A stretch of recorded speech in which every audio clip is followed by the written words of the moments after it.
The badass librarians of Timbuktu were a tight-knit circle of several hundred archivists and book collectors in the legendary city of Timbuktu. They collectively amassed tens of thousands of the greatest works of Islamic and secular manuscripts from the 15th, 16th, and 17th centuries. In April 2012, Al-Qaeda in North Africa invaded Timbuktu and threatened to destroy these great works. This group of badass librarians got together and secretly organized a massive smuggling operation to bring the works to safety. It involved getting these books from Timbuktu across 300, 400 miles of hostile, jihadi-controlled territory.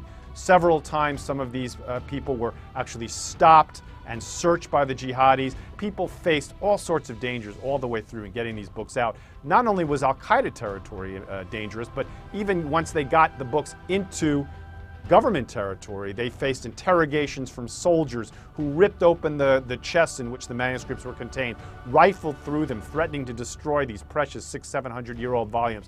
In the middle of all of this operation, the French military invaded the country to try to destroy Al-Qaeda. So you not only had the hostility of the Al-Qaeda zealots who were looking for ways of avenging themselves against anything that the West considered valuable, you also had helicopters, bullets flying, this ongoing military operation that somehow these smugglers had to thread through to get the manuscripts to safety.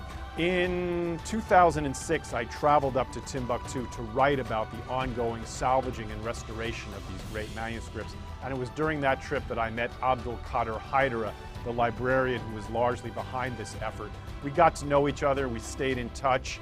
6 years later, when the extremists invaded Timbuktu, I began to speculate and wonder what had happened to those manuscripts.